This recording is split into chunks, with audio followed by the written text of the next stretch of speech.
Hi everyone, today we're going to name and identify parent functions or polynomials. So we're going to start to learn about something new today. Just so you're aware, if it's in green, you do not need to write it down, right? So we'll write down the stuff, we'll fill in the boxes in white here, but the green part, just because we're online, you don't need to write it down. So in our math career, we have learned about many things, right? We started with coordinate points and like where do you put 3, 4 on a graph. Then we moved into linear lines where we had a bunch of points in a row and they created a straight line. And then we moved into parabolas with our x squareds, our quadratics, ones that look like this. We'll talk about those again today. And then today we're going to venture into talking about all these different types of equations and lines as a group called polynomials.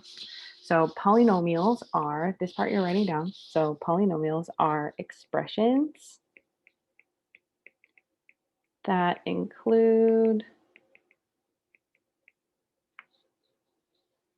variables and constants.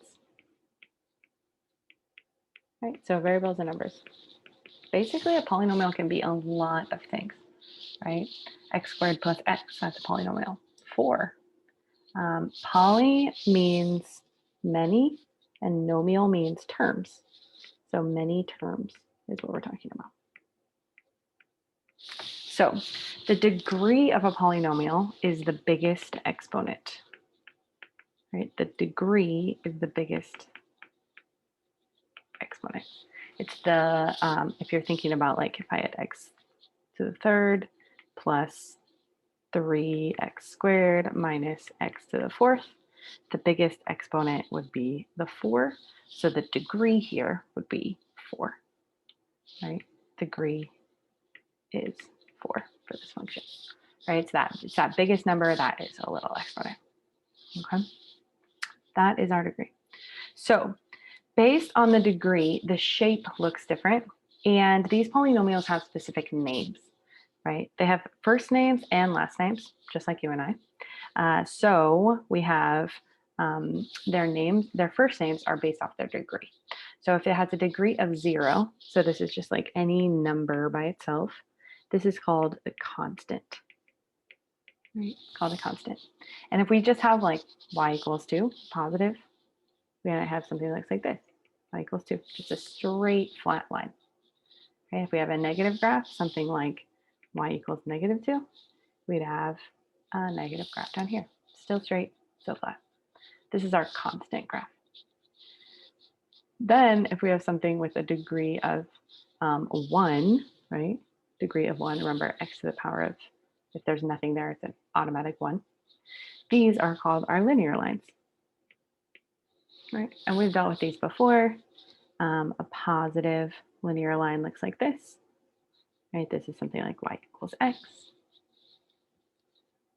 And then we might have a negative version, y equals negative x.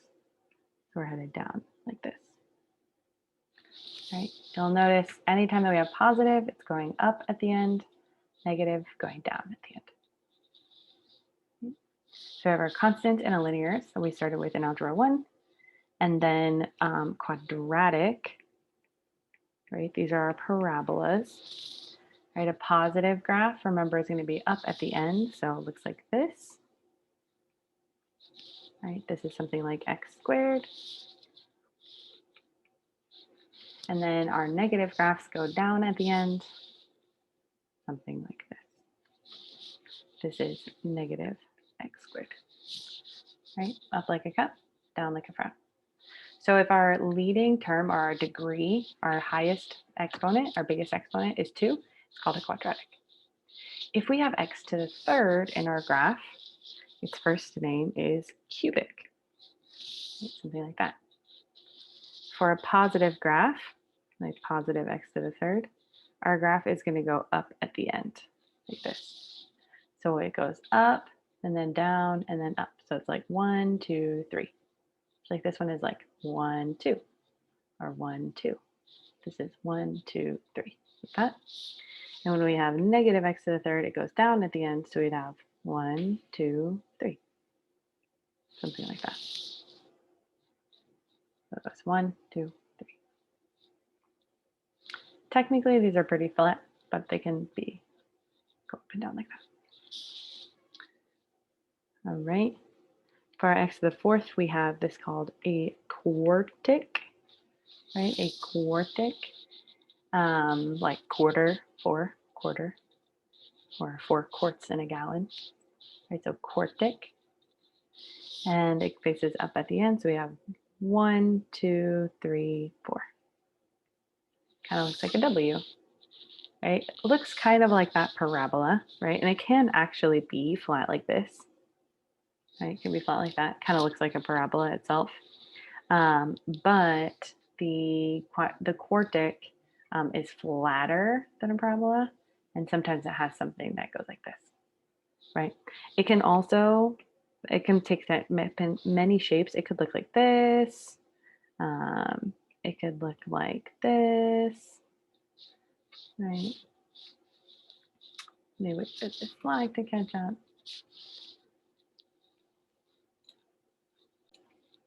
All right. It can look like a lot of things. It can look like this sort of thing. It can look like this, right? But the general idea is that it has 4 parts, like 1, 2, 3, 4. And if it's positive, it's going to be going up at the end, right? Positive goes up at the end.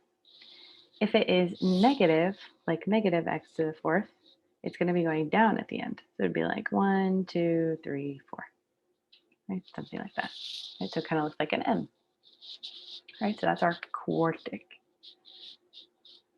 Right? Like quarter, like 4 quarters in a dollar. All right, and then we have our quintic x to the 5th power, right? Like quintuplets. If you have 5 babies all born at the same time, they're called quintuplets. And this is x to the 5th. X to the 5th looks like x to the 3rd, right? It's like 1, 2, 3, 4, 5. Right, so they're not super pointy, they're kind of rounded, but they have 5 ups and downs. Technically, they don't have to be this big, right? They could be like this. It could be like 1, 2, 3, 4, 5, like that, but it should have that up, and you should see that up and down motion. And then finally, for the negative one, has to be ending down. So 1, 2, 3, 4, 5. That. Right, so 1, 2, 3, 4, 5. Right, these are general ideas. Right, the general idea is however many it has. Right, this will be its name, and that's how many times it's going up and down. All right. So then you can follow that pattern for a long time, but we stopped giving them like really fancy names. So anything like x to the 6th would be to the 6th degree. If it was x to the 10th, right, x to the 10th would be 10th degree. We stopped giving them like really fancy names after 5. All right. So we have our different pieces here. These are all of our different parent functions for the polynomials. So the new ones, we've already done the first 3, and then the new ones are cubics, quartics, and quintics. Okay. So these are their first names: constant, linear, quadratic, cubic, quartic, quintic, based off their degree, their biggest exponent. Okay. They also have last names. The last name is based on the number of terms, right? Remember, you don't have to write the examples. They're just there for you to look at. The number of terms is what determines what their last name is. So if they have 1 term, right, you might think it might be uni, but it's actually monomial,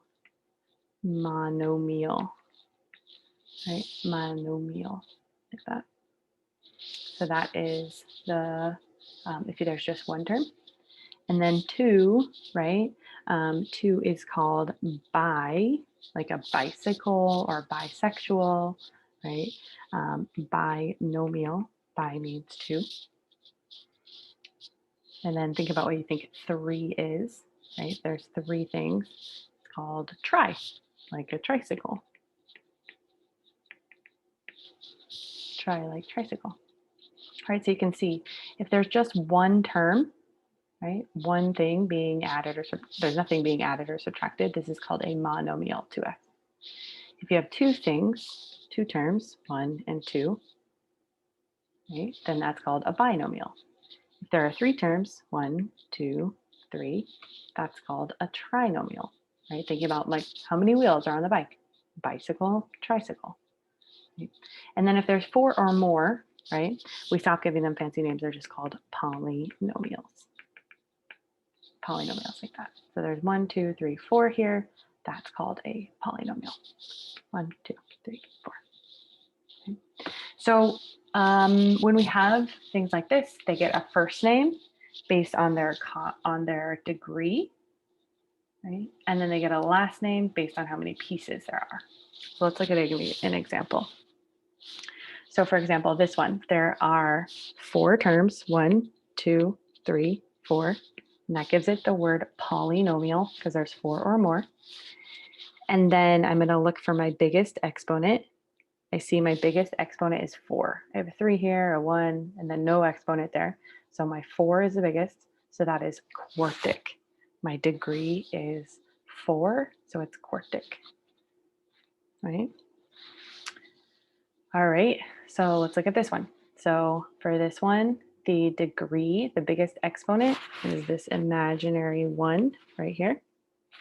Right? That degree is 1. And since it's just x by itself, it's linear. So its first name is linear. And then how many parts are there? 1 and 2. There are 2 parts here. So this would be called a binomial. So this is 11 minus x would be a linear binomial.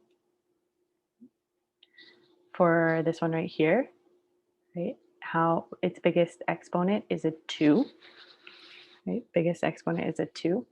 I'm going to go over here. It has x squared. This is a quadratic.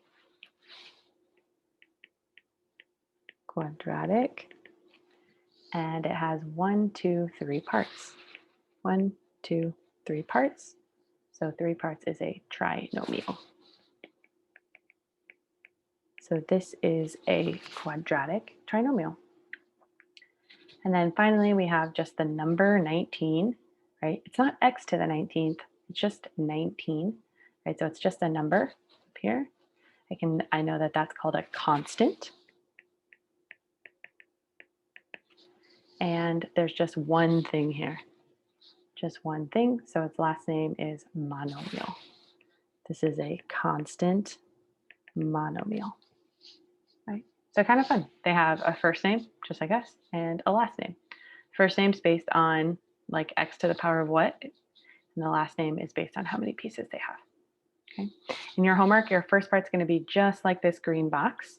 So if you want to check it out, it'll super help you out. Thanks, y'all.